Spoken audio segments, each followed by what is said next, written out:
Bien, mis hermanos, ¿cómo enfrentar la escasez? ¿Cómo enfrentar la escasez? Lo primero que tenemos que saber es que Dios es rico.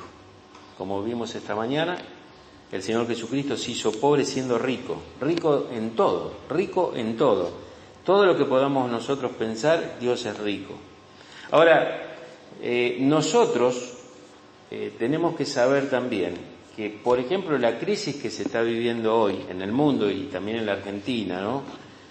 Este tipo de crisis de índole económica, como la que estamos viviendo, ¿no es cierto? Hay, digamos, factores más profundos detrás de todo esto, de todo lo que podríamos decir económico, de la economía, ¿no? Y detrás de eso, y como vamos a ver en esta mañana, hay una crisis espiritual y moral muy importante causada por la corrupción del pecado en el ser humano, la ausencia de Dios en la sociedad y el orgulloso sentido de autosuficiencia humana. La Biblia nos muestra un montón de etapas y, digamos, de tiempos donde se vivieron esas crisis. Vamos a empezar a recorrer la palabra de Dios y entonces vamos a tratar de ver allí lo que realmente nos enseña respecto a este tema. Vamos a buscar el primer versículo en el libro de Génesis, capítulo 12. Génesis, capítulo 12, vamos a buscar allí en la palabra de Dios. Y acá vamos a ver cómo era la crisis en el tiempo o en los tiempos de Abraham. Fíjense lo que dice el versículo 10 del capítulo 12 de Génesis. Dice: hubo entonces hambre en la tierra y descendió Abraham a Egipto para morar allá, porque era grande el hambre en la tierra.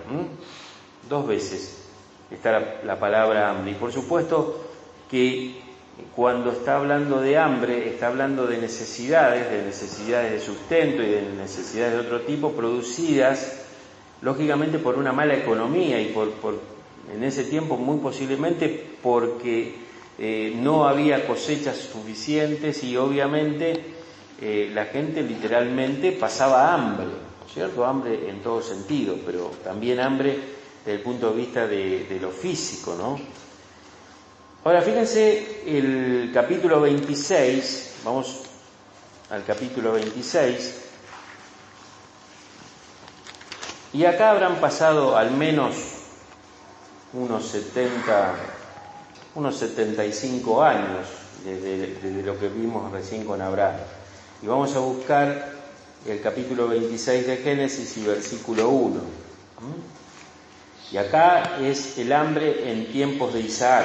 Dice: después hubo hambre en la tierra, además de la primera hambre que hubo en los días de Abraham, y se fue Isaac y Abimelech, rey de los filisteos, en Gerar.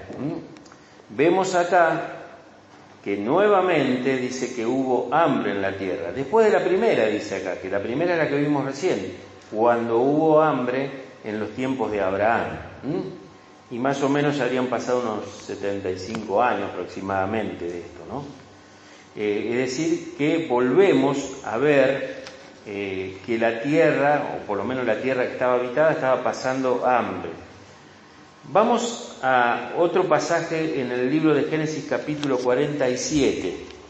Yo estoy dando una reseña muy rápida y después vamos a ir viendo un poco hoy y un poco el domingo que viene, en particular estas experiencias que estuvieron viviendo los hombres de Dios que quedaron registrados en la Biblia.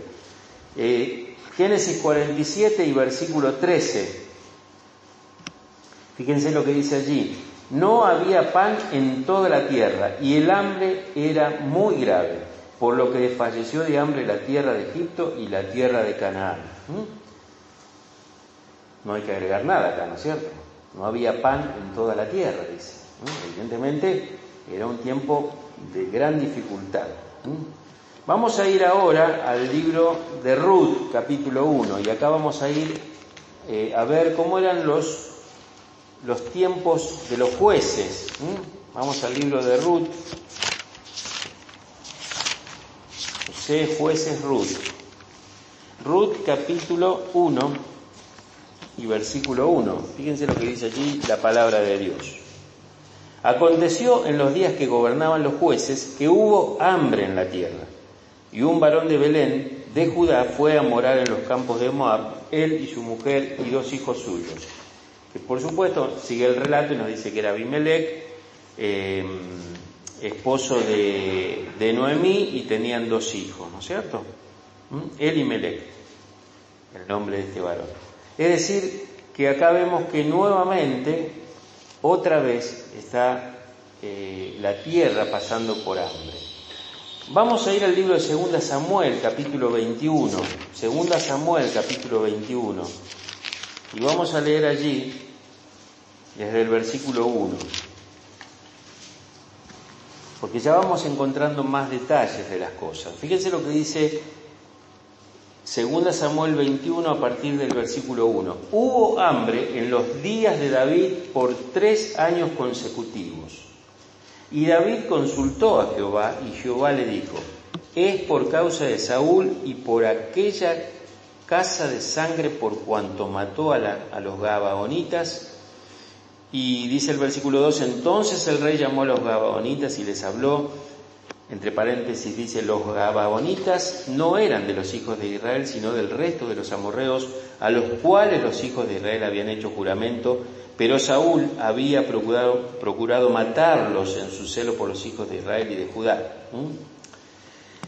Esta historia, si ustedes la leen completa, bien, ustedes la van a encontrar, y ahí uno puede leer que en los tiempos de Josué, ¿sí? Cuando estaba Josué, digamos, en el liderazgo del pueblo de Israel, estos gabaonitas eran vecinos, pero ellos se disfrazaron como gente que venía de lejos, todos harapientos, con zapatos rotos, con un montón de cosas, y le pidieron ayuda a Israel, ¿no es cierto?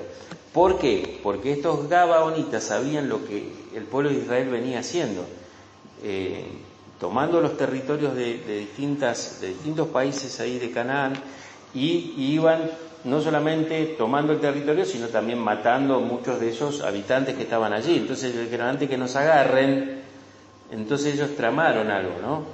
Esto está en el libro de Josué.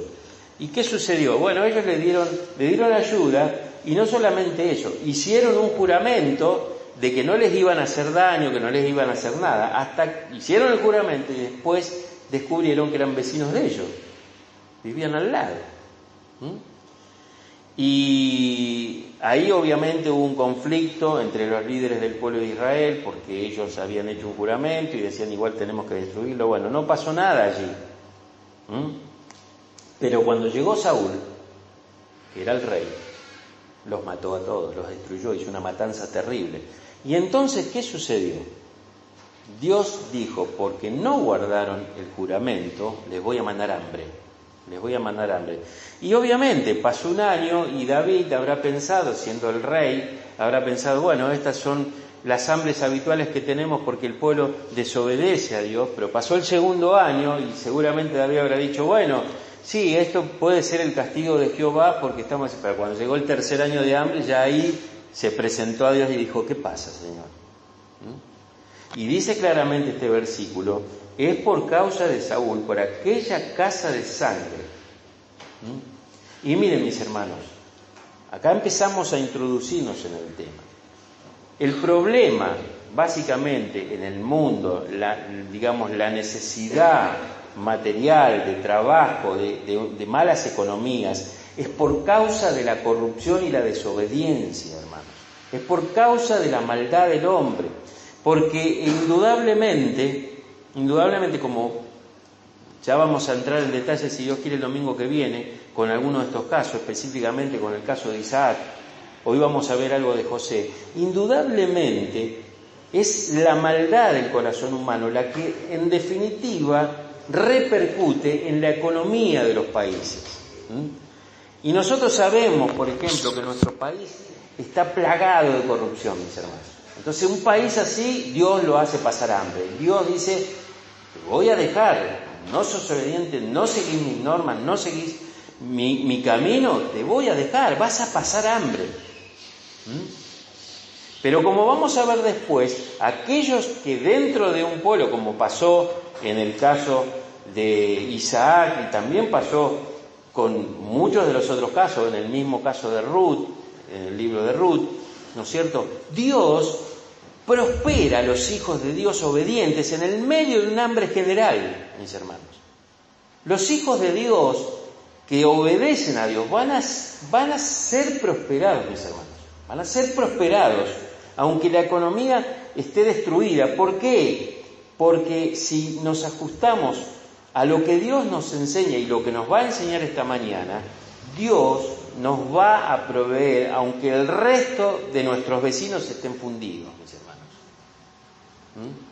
Entonces, es muy importante seguir esto, porque digamos, acá podríamos traer los mejores economistas y nos darían clase de esto o aquello. No, es el pecado, mis hermanos, la corrupción, la maldad, la falta de solidaridad.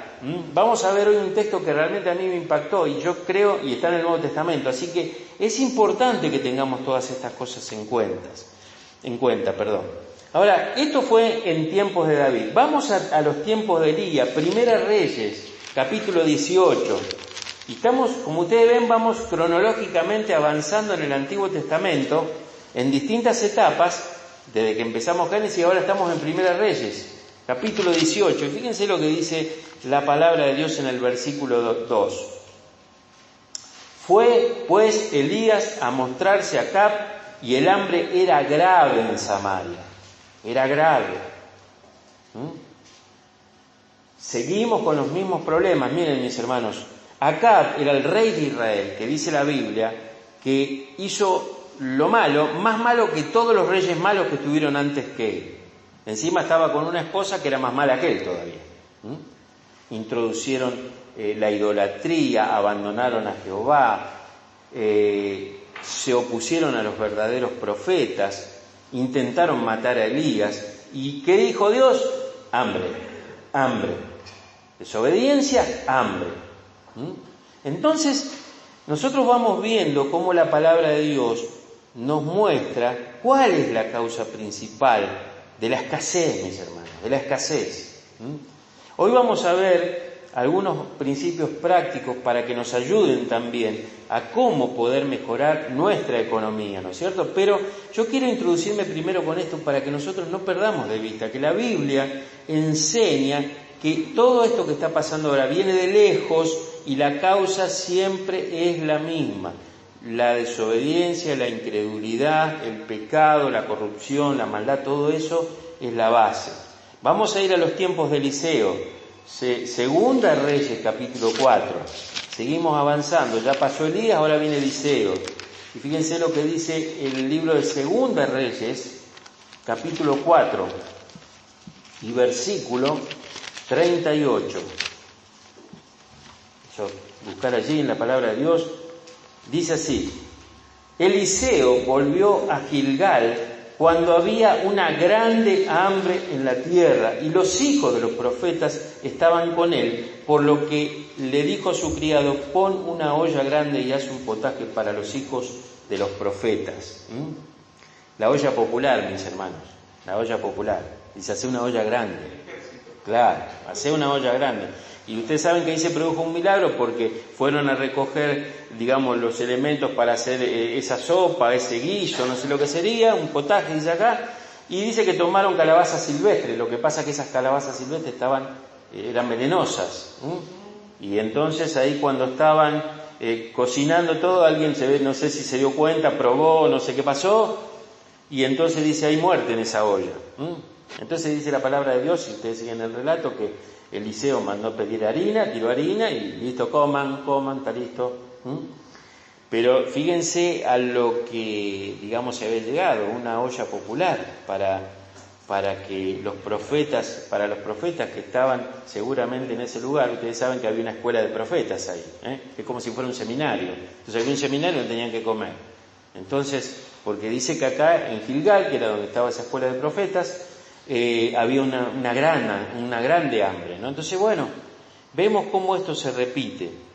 Entonces, en esta mañana yo quisiera digamos, centrar algunos pensamientos en la historia de José, en la historia de José, porque allí, en los tiempos de José, leímos el capítulo 47, versículo 13, pero yo quisiera entrar un poquito antes con el tema de José, por lo cual vamos a leer algunas cosas en Génesis.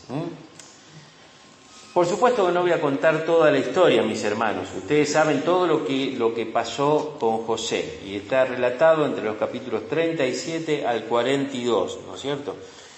La cuestión es de que él, estando en Egipto, el faraón tiene un sueño y bueno, nadie lo puede resolver, nadie lo puede descifrar, y lo mandan a llamar a él, que estaba en la cárcel, ¿no es cierto? Y bueno, él realmente se encarga de alguna forma de decirle cuál era el significado de ese sueño que había tenido el faraón, ¿no es cierto? Y a raíz de eso, el faraón después decide, digamos, nombrarlo como primer ministro para que pueda administrar todo el reino, ¿no es cierto? Ahora,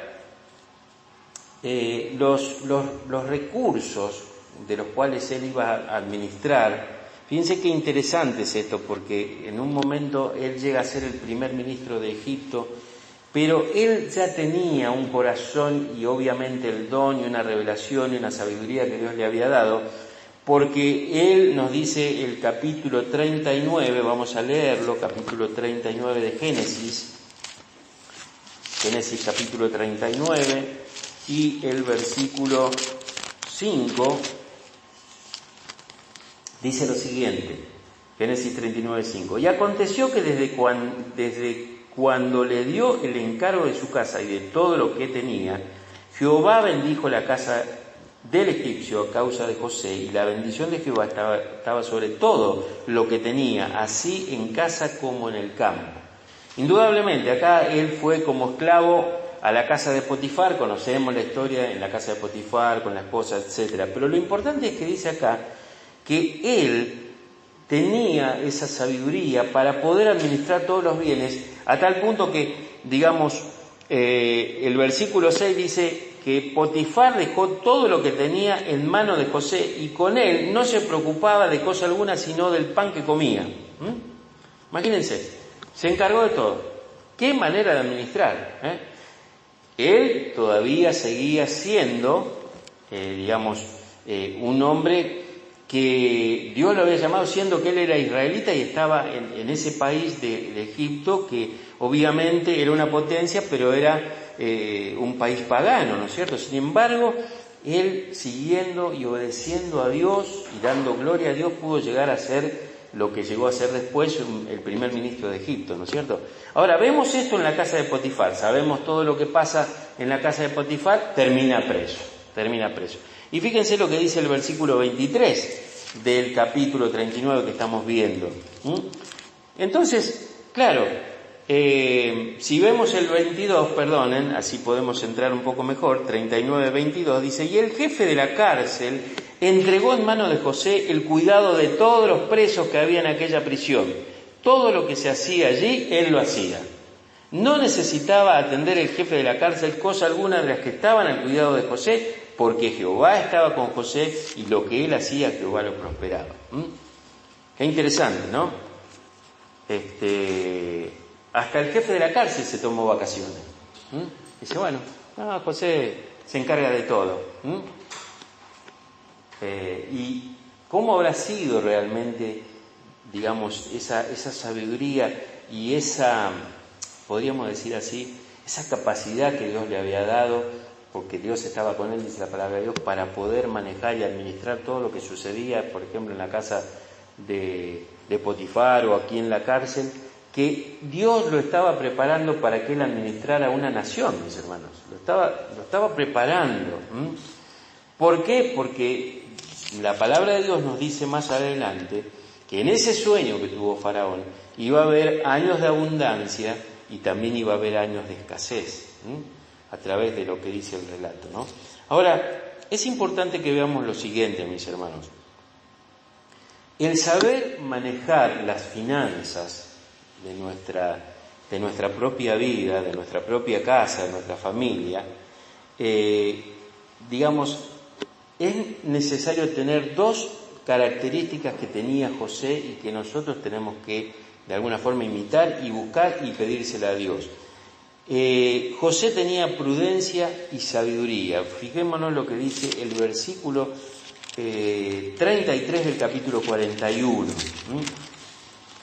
Acá José, ya había interpretado el sueño que había visto Faraón, y en el versículo 33 José le dice al Faraón: por tanto provéase ahora Faraón de un varón prudente y sabio y póngalo sobre la tierra de Egipto. Prudente y sabio. Me acuerdo de unos libritos que se llamaban Sabio y Prudente. Me acuerdo que cuando teníamos la librería teníamos para chicos, y justamente Sabio y Prudente.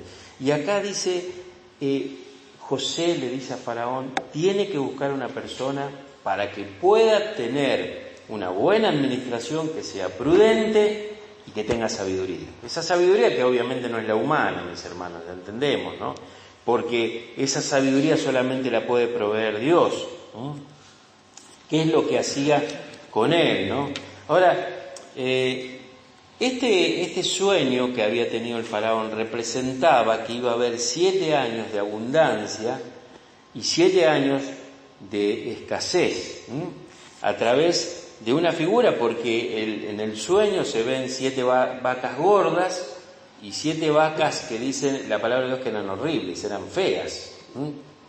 Literalmente utiliza la palabra feas, y no sé si dice muy feas, no lo busqué ahora para leer, pero eran vacas horribles, y encima las vacas esas flacas se comen a las vacas gordas, y no dicen que las vacas flacas se engordaron, dice que se las comen, y esto tiene de alguna forma una interpretación y digamos un sentido, ¿no? Que ahora vamos a ir viendo. Ahora, es importante que, llevándolo a nuestra vida cotidiana, nosotros tengamos presente lo siguiente, mis hermanos. Seguramente todos hemos pasado, y algunos tal vez siguen pasando, tiempos de vacas gordas. Normalmente, digamos, los que trabajamos en relación de dependencia cobramos un medio aguinaldo cada 6 meses, ¿no es cierto? Entonces puede ser que en ese momento nuestra economía se fortalece algo o se recupera algo porque cobramos un poco más de lo habitual, ¿no es cierto? Y obviamente en esos meses se mueven muchas más cosas también, aún para los que trabajan en forma independiente, porque la gente tiene alguna disponibilidad mayor, entonces por ahí hace arreglar el caño roto, hace algún trabajo de X en la casa, ¿no es cierto? Pero es importante entender, mis hermanos, que es justamente en los tiempos de vacas gordas donde debemos aplicar la sabiduría, donde debemos aplicar la prudencia, mis hermanos.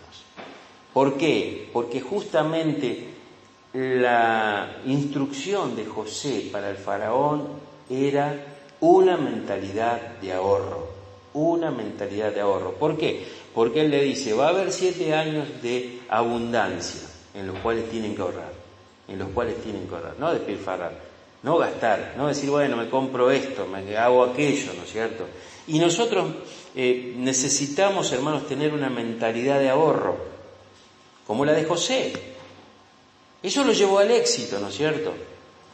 Y dice, digamos, José, que en los años de abundancia que ellos iban a vivir, o que quizás ya estaban viviendo, y que se iba a prolongar por 7 años más, ¿no es cierto? Ellos debían saber que no debían malgastar eso, sino que con la mentalidad de José tenían que juntar, tenían que ahorrar, tenían que saber qué hacer con ellos. Miren, y esto nos lleva a una pregunta que es muy importante, que yo la tengo escrita acá para mí y por supuesto se la transmito a ustedes, ¿no es cierto? Cuando comienzan o cuando tenemos esos tiempos de abundancia, nosotros debemos preguntarnos, por ejemplo, ¿qué es lo que voy a comprar? ¿Es el mejor momento para hacerlo? ¿Es la modalidad de compra que voy a hacer la más económica? Es decir, buscando variables.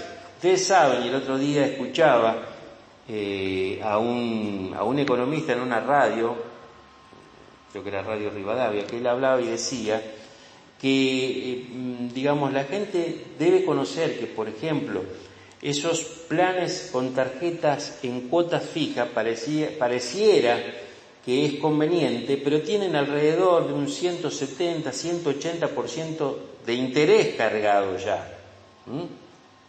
Y él hacía una diferencia porque dice que por ejemplo, en el Ahora 12 o en el Plan 12 creo que es, que también es un plan, allí no se aplica la misma tasa de interés, creo que es mucho menor, pero también tiene interés solapado, digamos, ¿cierto? Uno dice, uy, mira, son cuotas fijas y tomás un año y medio, pero tienen cargado un interés tremendo.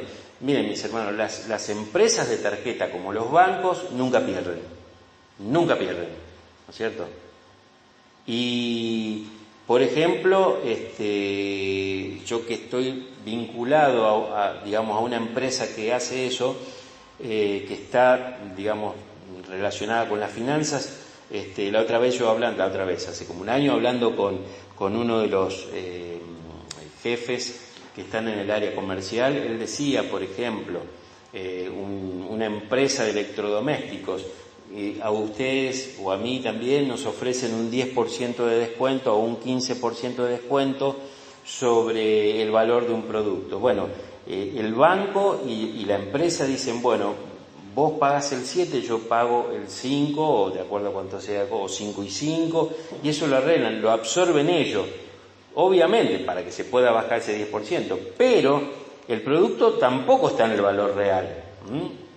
Entonces, hay un montón de cosas detrás que uno, antes de hacer una inversión, debe averiguar, debe, por supuesto, primero debe orar al Señor y ser guiado para hacer lo que realmente convenga, ¿no es cierto? ¿Por qué, mis hermanos? Porque nosotros necesitamos entender que debemos manejar nuestra economía con la mentalidad de José. Y como dije yo recién, nosotros debemos preguntarnos, ¿lo que voy a comprar es el mejor momento para hacerlo? Bueno, algunos aconsejan, por ejemplo, aunque esto suene raro, si uno se va a comprar una estufa, la compra en enero, mis hermanos. Y si uno se quiere comprar un aire acondicionado, lo compra en pleno invierno, ¿no es cierto? ¿Por qué? Porque obviamente, digamos, son digamos, una de las formas de saber de que uno puede ser más beneficiado con relación a que si lo compra en la plena temporada, ¿no es cierto? Donde obviamente el precio seguramente va a aumentar o va a cambiar. Aparte, mis hermanos, nosotros tenemos que tener una mentalidad de ahorro. ¿Por qué? Porque nosotros debemos tener como prioridad pagar los servicios, pagar los impuestos, el alquiler, la comida, el transporte, los medicamentos, todo eso que es básico, lo tenemos que cubrir y tenemos que cumplir. Porque si uno, por ejemplo, se endeuda porque quiso comprar algo y a su vez está debiendo, qué sé yo, un año de impuesto inmobiliario, un año de impuesto municipal, lo que no sabe que eso, ahí hay otro tanto, los intereses son mortales, mis hermanos, cuando uno dice, bueno, voy a hacer una moratoria. ¿Pero ustedes hicieron alguna vez una moratoria? ¿Se fijan en la columna que dice, bimestre original y después dice ajuste por intereses y es 3 veces más de lo que era originalmente? Entonces, son cosas que nosotros debemos entender. ¿Por qué? Porque realmente después entramos en un desfasaje y entramos, digamos, a equivocarnos cuando hacemos las cosas. Yo soy uno de los que me he equivocado y muchas veces, pero yo recuerdo que hace por lo menos 35, creo que no había nacido mi hija más chica, así que debe ser entre 35 años por lo menos, 36. Me endeudé tanto con una tarjeta de crédito que tuve que sacar un préstamo para pagar la tarjeta de crédito. Entonces, el problema ¿cuál fue? Que yo saqué un préstamo para pagar lo que debía de tarjeta de crédito, pero después seguía usando la tarjeta de crédito. Y en un momento tuve que romperla, mis hermanos. Y ni hablar cuando vienen esas empresas y te regalan 2, 3 tarjetas, ¿no es cierto? Entonces, todas esas cosas es importante, porque si nosotros no ordenamos ese tema, vamos a empezar a desajustarnos, mis hermanos. Entonces vamos a estar mal, vamos a tener escasez. Y después, como hablábamos cuando estuvimos hablando de las ofrendas, la gente por cumplir eso no ofrenda. Otra vez, y volvemos otra vez lo que dijimos al principio. Dios manda escasez cuando no hay obediencia. Dios manda escasez. Y es interesante que veamos lo siguiente. Vamos al versículo 57 del capítulo 41 de Génesis. Génesis 41 y versículo 57. Fíjense lo que dice aquí la palabra de Dios. Y toda la tierra venía en Egipto para comprar a José, porque por toda la tierra había crecido el hambre. Es importante entender esto. Cuando a todos les iba mal, a José y al faraón le iba bien. Cuando a todos le iba mal, a José y al faraón le iba bien. ¿Por qué? Porque ellos habían decidido, por la instrucción de José, ahorrar en los tiempos de abundancia, mis hermanos. Ahorrar en los tiempos de abundancia. Cuando un hombre o una mujer es previsor en los momentos difíciles, es cuanto mejor le va. Es cuanto mejor le va. Y este es el caso de José. Porque él logró sacarle provecho a todo eso. Y es importante que tengamos la sabiduría de Dios para poder hacer esto. Y la pregunta sería, tal vez nosotros no sabemos administrar, tal vez no somos buenos administradores, pero ¿le pedimos al Señor este don? ¿Se lo pedimos? Porque la palabra de Dios nos habla que uno de los dones es el de administrar, ¿no es cierto? Y bueno, le pedimos al Señor, si estamos desordenados, si estamos mal administrados, Señor, dame ese don de ser un buen administrador, de los bienes que vos me has confiado. Y miren, las situaciones de abundancia y de escasez están presentes en toda la historia y son parte de la vida de los pueblos. Es decir, esto no es que ocurrió en lo que hemos visto en el Antiguo Testamento y después cambió todo, no, y lo vemos, y bueno, ni hablar nosotros como argentinos que sabemos los ciclos que va, viene, todo, o sea, ya estamos, hasta parece que lo sabemos de memoria lo que pasa acá, ¿no es cierto? Lo que va a venir y cómo va a seguir. Entonces, José fue un buen administrador, siendo el primer ministro de Egipto, ¿no es cierto? Y necesitamos esa sabiduría de Dios para imitarlo, mis hermanos.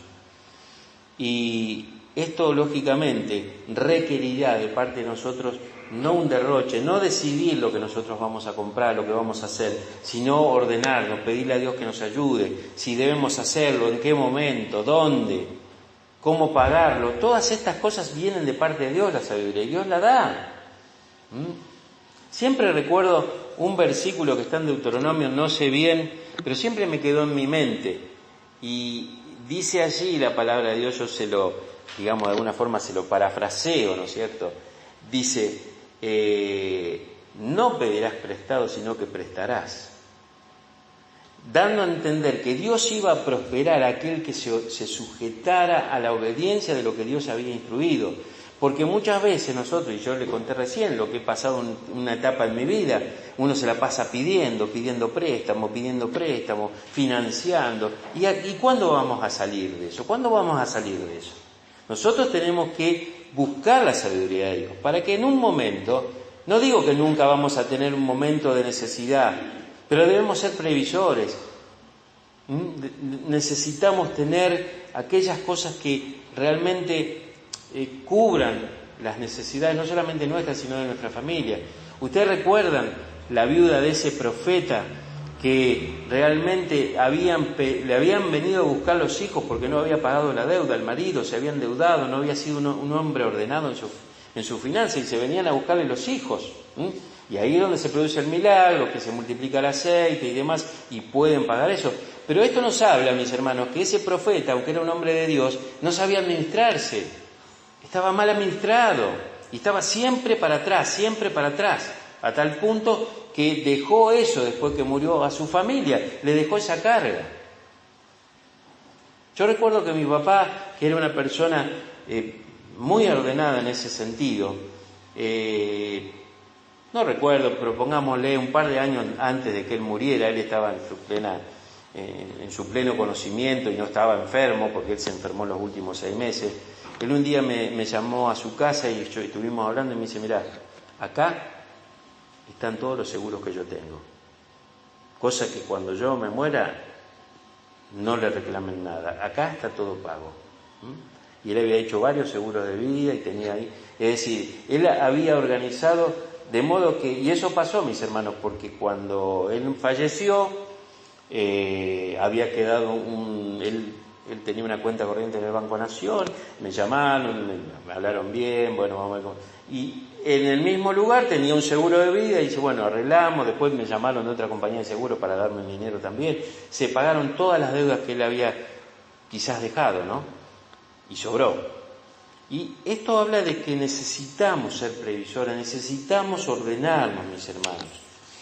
Y yo sé que esto da para mucho, es más, lo dividí en 2 partes porque nos llevaría mucho más tiempo. Ahora, es importante, mis hermanos, hacer un presupuesto. Necesitamos saber qué vamos a gastar este mes o el mes que viene, necesitamos hacer un presupuesto. Y miren, leí por allí una frase que me pareció muy práctica, que es un presupuesto. Bueno, un presupuesto es decirle al dinero dónde quiero que vaya en vez de preguntarnos dónde se fue. Es decirle al dinero lo que quiero, hacia dónde va a ir, en vez de preguntarme después dónde se fue. Y hay que planificar para esto, mis hermanos. Porque nosotros tenemos que, aquellos que alquilan tienen que sacar los costos de lo que sale un alquiler, los impuestos que tienen que pagar, por supuesto, como dije antes, alimentos, ropa, medicamentos, hay un montón de cosas. Y después que todo eso está cubierto, recién tomar una decisión de comprar o hacer una inversión. Uno tiene que tener organizado un presupuesto, no tiene que, es decir, yo me imagino a los egipcios en los años de superabundancia, iban para acá, para allá, comprarían de todo, hasta que en un momento se quedaron completamente secos y a lo mejor endeudados. Otra cosa que tenemos que tener es una mente fortalecida en el Señor, mis hermanos. Todo esto tiene un trasfondo espiritual, mis hermanos. Toda la escasez que podamos padecer también son enseñanzas de Dios. Necesitamos volver a tener esperanza en Él, a pesar de la crisis de escasez que podamos vivir. Y entre otras cosas tenemos que ahorrar noticias negativas. Aún en eso tenemos que ahorrar noticias negativas. Y llenar nuestro corazón con Dios. Fíjense lo que dice acá el libro de Ruth. Vamos al libro de Ruth, porque es muy lindo esto, mis hermanos. Todos conocemos la historia de Ruth, pero fíjense lo que dice el versículo 6. Si uno conoce la historia de Ruth, sabe que había muerto el marido y después murieron los hijos, ¿no? Entonces ella se quedó con las nueras. Y dice el versículo 6 de Ruth 1. Entonces se levantó con sus nueras y regresó a los campos de Moab. Y fíjense esto, mis hermanos, presten atención a esta frase que sigue. Porque oyó en el campo de Moab que Jehová había visitado su pueblo para darles pan. Oyó. ¿Qué oyó? Una buena noticia. Oyó que que el Señor había visitado al pueblo de Moab. No oyó lo negativo que se escucha todo el día. Oyó lo que Dios le había mostrado a través de lo que sucedía allí en el lugar donde ellos estaban antes de ir a Moab. Entonces es importante que ahorremos también noticias negativas. En eso tenemos que ahorrar. ¿Por qué? Porque indudablemente debemos oír lo que Dios nos dice. Debemos oír a Dios. Eso es muy importante. Y vamos a continuar, si Dios quiere, el próximo domingo. Pero yo quiero terminar, como dije hace un ratito, con unos versículos que están en el libro de los Hechos. en el libro de los Hechos. El domingo que viene, si Dios quiere, aparte de ver algunas historias y algunos ejemplos, por ejemplo, el ejemplo de Isaac es extraordinario, ¿no? Cómo salió adelante. Pero vamos a buscar ahora en Hechos capítulo 11.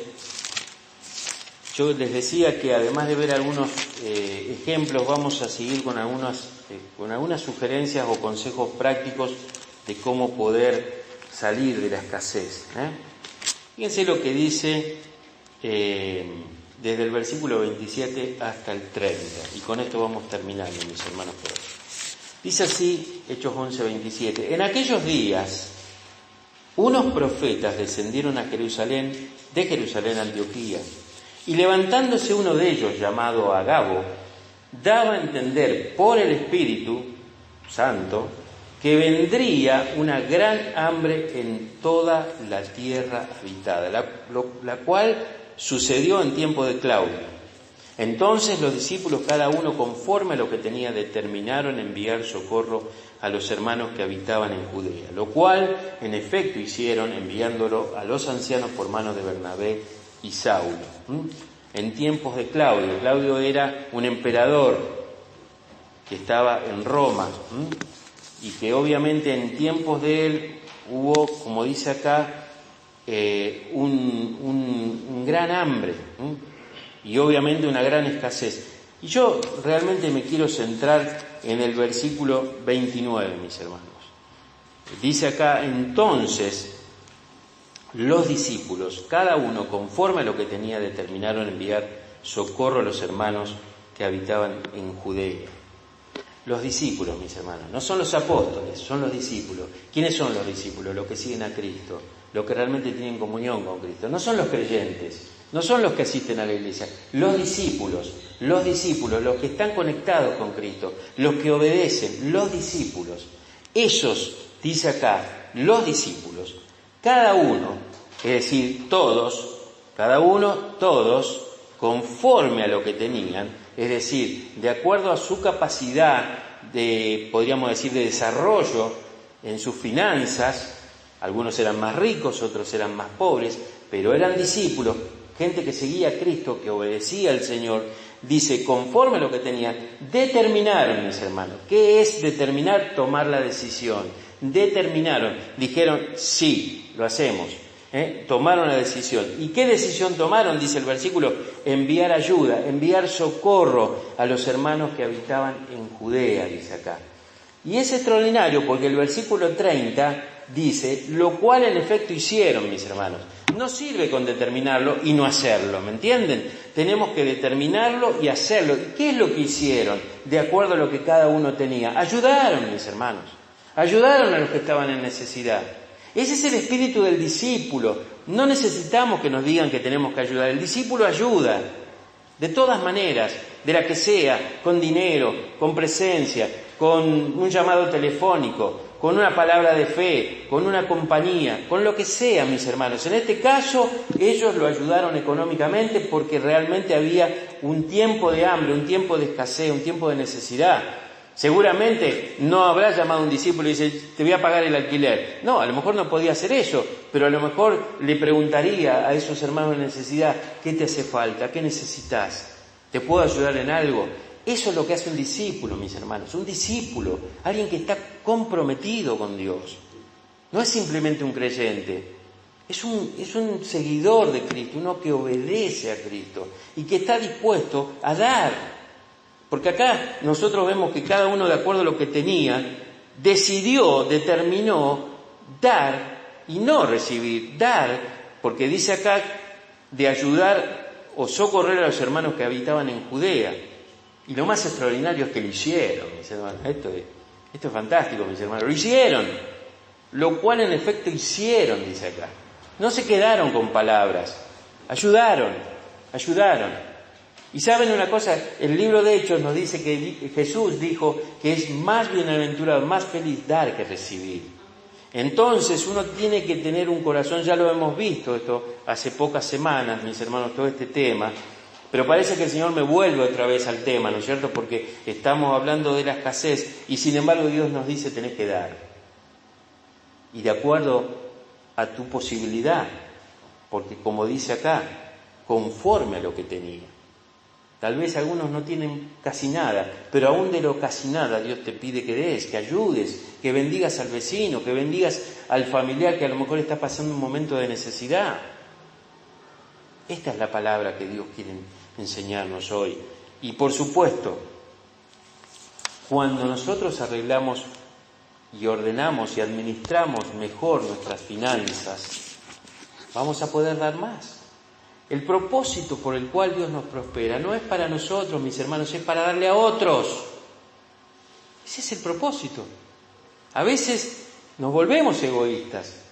De hecho, yo he sido mucha parte de mi vida he sido un gran egoísta. Tal vez lo sigo siendo en menor medida. Y Dios me va enseñando y ha puesto mentores en mi vida que me han enseñado. No me lo puso Dios para que yo aprenda de esos hombres que han sido generosos, aún generosos conmigo, y uno observe. No para decir, bueno, porque yo voy a ser generoso para que Dios me prospere. No, es al revés, porque Dios me prospera es para que yo dé. Y de esa manera poder seguir en esta tarea de discípulo, un seguidor de Cristo, obediente al Señor. Amén, hermanos. Amén.